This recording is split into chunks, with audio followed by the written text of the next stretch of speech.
नमस्कार विद्यार्थियों, श्रीमती मोहरी देवी तापड़िया कन्या महाविद्यालय जसवंतगढ़ के यूट्यूब चैनल पर एक बार पुनः आपका हार्दिक स्वागत और अभिनंदन है। मैं प्रवक्ता चंद्र प्रकाश गुर्जर। आज की क्लास हमारी बीए प्रथम वर्ष के छात्रों, बीकॉम प्रथम वर्ष के छात्रों और बीएससी प्रथम वर्ष के छात्रों हेतु अनिवार्य विषय की होगी, जिसके तहत आपके अनिवार्य विषय की एक पुस्तक है गांधी जीवन और दर्शन। उससे संबंधित जो एग्जाम पैटर्न जो पहले ही हम चर्चा कर चुके हैं, जो ऑब्जेक्टिव टाइप का रहेगा, उसके तहत महात्मा गांधी के जीवन के बारे में और उनके द्वारा दिए गए सिद्धांतों के बारे में आपसे पूछा जाएगा। तो ऐतिहासिक जो जीवन के बारे में हम पढ़ रहे हैं महात्मा गांधी के, तो जिसके तहत हम जो रोलेक्ट सत्याग्रह, रोलेक्ट कानून के विरुद्ध में जो महात्मा गांधी के द्वारा जो सत्याग्रह किया जाता है, उसके बारे में हम आज पढ़ेंगे। उससे पहले आज हम जो रोलेक्ट एक्ट कानून के बारे में कुछ उसकी ऐतिहासिकता की जानकारी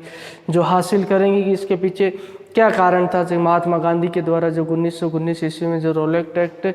के विरुद्ध में जो सत्याग्रह किया गया था और जलियांवाला बाग हत्याकांड के पश्चात इसको स्थगित कर दिया गया था, इसके पीछे अगर बात की जाए तो इसके क्या कारण थे और किस तरीके से जो इनके द्वारा जो रोलेक्ट सत्याग्रह किया गया था और इस सत्याग्रह में जो कौन कौन लोग इनके साथ थे, उसके बारे में जो ऐसे ऑब्जेक्टिव टाइप के क्वेश्चन आपके मूलतः देखें तो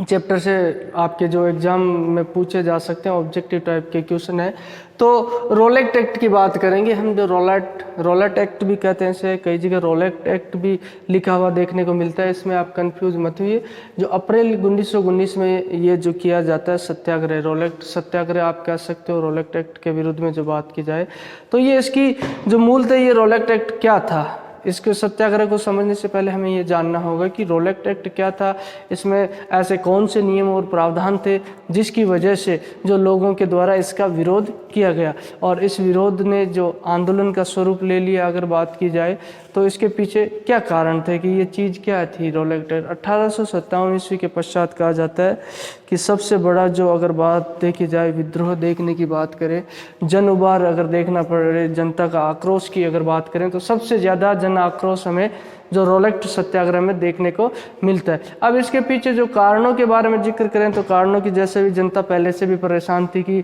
प्रथम विश्व युद्ध होता है 1914 से लेकर 18 ईस्वी, जिसमें यहाँ अंग्रेजों के द्वारा जो दिलासा और झांसा दिया जाता है कि इस विश्व युद्ध के पश्चात जो भारत को हम आज़ाद कर देंगे, स्वतंत्र कर देंगे और उनके हाथों में सत्ता सौंप देंगे भारतवासियों की, लेकिन उनके तरह जो उम्मीदों के अनुरूप ये व्यवहार नहीं किया जाता है। इससे जनता परेशान थी और जैसे ही देखा जाए इन्फ्लुएंजा जैसी महामारी उस वक्त फैल रखी थी और अगर बात की जाए तो बेरोजगारी की दर बढ़ती जा रही थी, लोगों के पास आय के साधन घटते जा रहे, तो कई जो आक्रोश इसमें देखने के कारण लोगों की बात की जाए तो कई इसके पीछे कारण थे। अब मूलतः जो रोलेक्ट एक्ट क्या था और इसका विरोध कैसे जनता के द्वारा किया जाता, तो पहले मैं बताऊं आपको कि जब प्रथम विश्व युद्ध चल रहा था, युद्ध काल के दौरान जो एक जो कानून के तहत बात की जाए, जो भारत रक्षा कानून है, ये जो अंग्रेजों के द्वारा बनाया हुआ था, इसके द्वारा क्या किया जाता है कि जो क्रांतिकारियों का दमन किया जाता था और उन पर नियंत्रण रखने के लिए जो इस कानून का प्रयोग किया जाता है। इसमें किसी प्रकार की दलील और अपील का कानून नहीं था, इसको जो मन चाहा इन्होंने जो इनको संदिग्ध व्यक्ति लगा, राजद्रोह का आरोप लगा कैसे ही पकड़ लिया जाता था। यानी कि सरकार के विरुद्ध किसी तरह की जो अगर कोई क्रांतिकारी गतिविधियां इनको जो एहसास होती तो इसी दौरान जो इस कानून का सहारा लेकर या क्या करते थे कि लोगों को पकड़ लेते थे और जेल में डाल देते थे। ये जो बात की जाए यही कानून है जो युद्धकालीन परिस्थितियों के दौरान तो लागू हो रहा था, लेकिन जब जैसे युद्ध समाप्त होता है तब अंग्रेजों को ये मन में लगने लग जाता है कि अब तो अपने हाथों से अधिकार चले जाएंगे और इन क्रांतिकारियों पे कैसे नियंत्रण रखा जाएगा। जो अंग्रेज विरोधी है जो गतिविधियां कर रहे हैं तो इन पे नियंत्रण रख, लेकिन इनके द्वारा जो एक सेडिशन समिति बनाई जाती है और उससे सुझाव मांगा जाता है। ये मूलतः देखी जाए तो उसमें जो ज़्यादातर अंग्रेज अधिकारी होते हैं उसमें एक भारतीय व्यक्ति होता है। तो इन क्रांतिकारियों को इनके द्वारा आतंकवादियों का नाम दे दिया जाता है और इनसे सुझाव मांगा जाता है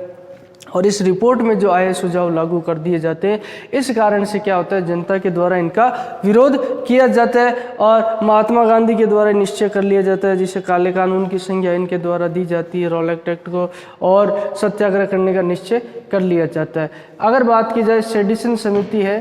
जो सेडिशन समिति को ये काम सौंपा जाता है और ये जो कहा जाता है कि जो आतंकवादी जो गतिविधियाँ इन पर नियंत्रण रखने के लिए किस तरह के जो नियमों का प्रावधान करना चाहिए या कानून बनाने चाहिए। इन्होंने जो पंजाब के क्षेत्र में जो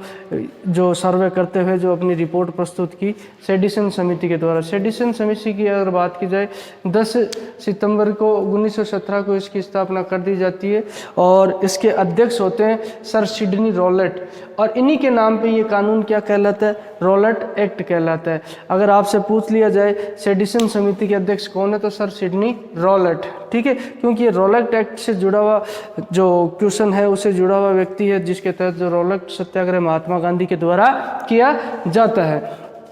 अब इनसे कहा जाता है कि इसको अध्यक्ष बना दिया है यहाँ पे जो सर सिडनी रॉलेट को और इसकी अध्यक्षता में जो ये इनसे सुझाव मांगा जाता है कि भविष्य में जो आतंकवाद को रोकने के लिए जो कानूनी रूपरेखा प्रस्तुत करने के लिए इन्हें कहा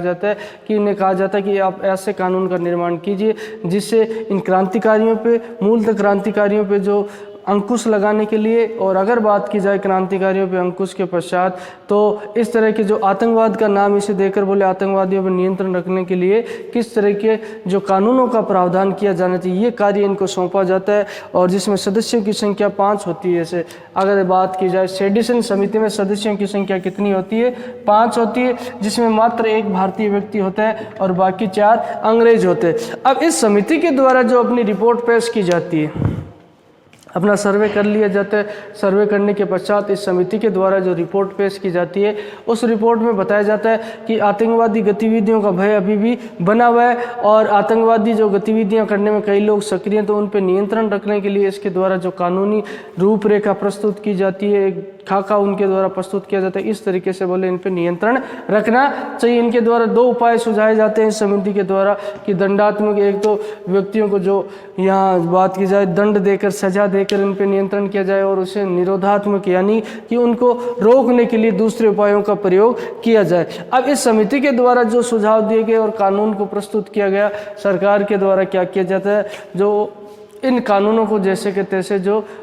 थोड़ा बहुत फेरबदल करके इन कानूनों को लागू कर दिया जाता है। इससे जनता को बहुत गुस्सा आता है, जनता में आक्रोश और रोष हमें देखने को मिलता है। इसी के फलस्वरूप क्या होता है, इनके द्वारा आंदोलन कर दिया जाता है। यही जो सत्याग्रह आंदोलन जो रॉलेट सत्याग्रह कहलाता है, इसमें जो नेतृत्व की अगर बात की जाए महात्मा गांधी के द्वारा किया जाता है। अब सरकार के द्वारा ये पेश की रिपोर्ट को जो लागू कर दिया जाता है,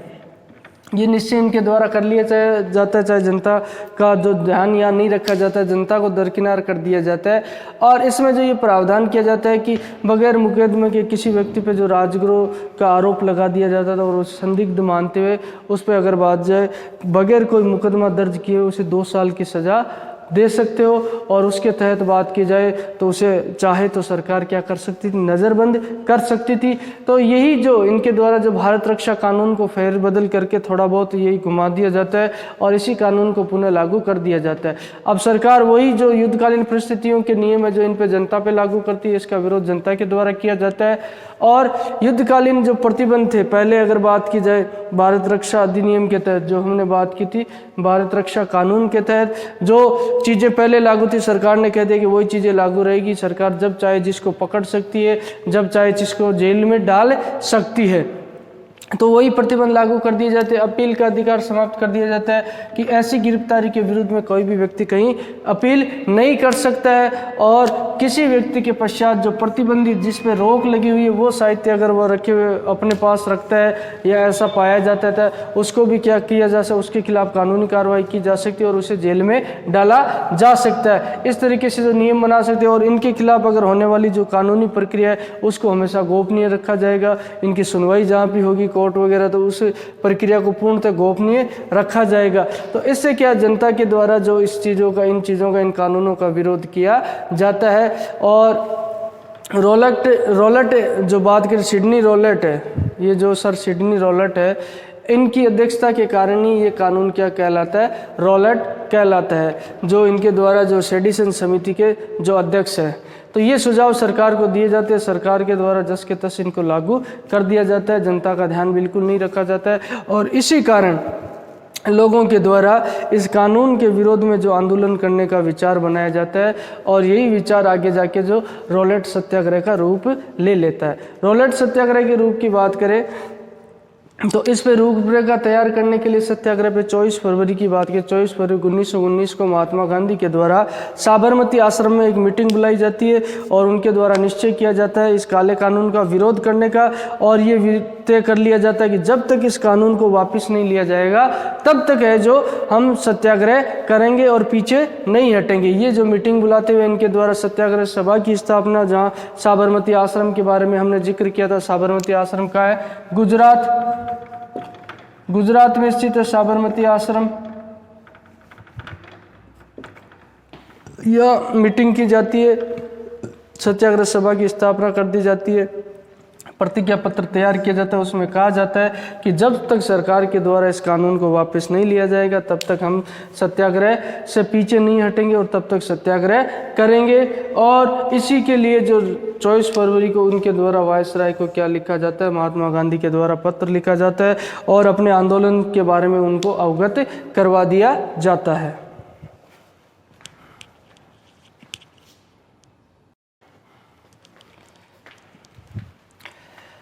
तो विद्यार्थियों, आज की क्लास में अगर बात की जाए तो हमने मूलतः जो पढ़ा है महात्मा गांधी के द्वारा जो रॉलेट सत्याग्रह होगा, उससे पहले हम रॉलेट कानून के बारे में, रॉलेट एक्ट यानी कानून के बारे में कि ये किस तरह का कानून था और जनता के द्वारा क्यों इसका विरोध किया गया था, इसमें किस तरह के नियम और प्रावधान थे। अगर बात की जाए तो सेडिसन समिति की रिपोर्ट के आधार पर सर सिडनी रॉलेट को इसका अध्यक्ष बनाया जाता है। उनके द्वारा जो भारत रक्षा कानून के तहत जो युद्धकालीन परिस्थिति में जो ब्रिटिश अंग्रेजों के द्वारा जिनका दुरुपयोग किया जाता था, उन्हीं को जो पुनः जो लागू कर दिया जाता है, जिस कारण जनता में यहाँ उबाल हमें देखने को मिलता है। और ये 1857 ईस्वी क्रांति के पश्चात सबसे ज़्यादा बड़ा और भयंकर जन उबाल हमें देखने को मिलता है। इन कानूनों का प्रावधान किया जाए सेडिसन समिति के द्वारा, जो इसे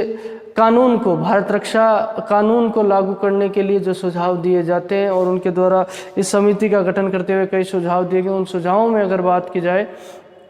इसकी जो समिति में 5 सदस्य होते हैं, जिसमें से एक भारतीय व्यक्ति और बाकी जो उच्च न्यायालय के न्यायाधीश ब्रिटिश सर सिडनी रॉलेट होते हैं। और इनके अध्यक्षता में जो आतंकवाद पर नियंत्रण करने के लिए और क्रांतिकारियों पर नियंत्रण करने के लिए एक कानूनी रूपरेखा प्रस्तुत की जाती है, जिसमें भारतीय लोगों की अनदेखी की जाती है और अवहेलना की जाती है। उसी से भारतीय लोग नाराज हो जाते हैं। उसमें ये प्रावधान कर दिए जाते हैं कि सरकार किसी भी व्यक्ति को बगैर मुकदमे के जेल में डाल सकती है और उसको नज़रबंद रख सकती है। तो इसका जनता के द्वारा विरोध किया जाता है। युद्धकालीन जो प्रतिबंध थे भारत रक्षा कानून के तहत, उनको लागू रखा जाता है। उसके अलावा जो अपील का अधिकार समाप्त कर दिया, कोई भी व्यक्ति अपनी गिरफ्तारी के विरुद्ध में अपील नहीं कर सकता है। और प्रतिबंध साहित्य अगर कोई व्यक्ति के पास व्यक्ति रखते हुए पाया गया तो उसके खिलाफ भी जो कानूनी कार्रवाई की जा सकती है और उसे जेल में डाला जा सकता है। इन कानूनों के विरोध के स्वरूप में जो लोगों के द्वारा जो आंदोलन करने का निश्चय किया जाता है, इसी निश्चय के दौरान अगर बात की जाए, महात्मा गांधी के द्वारा साबरमती आश्रम में जो एक मीटिंग बुलाई जाती है 24 फरवरी 1919 को,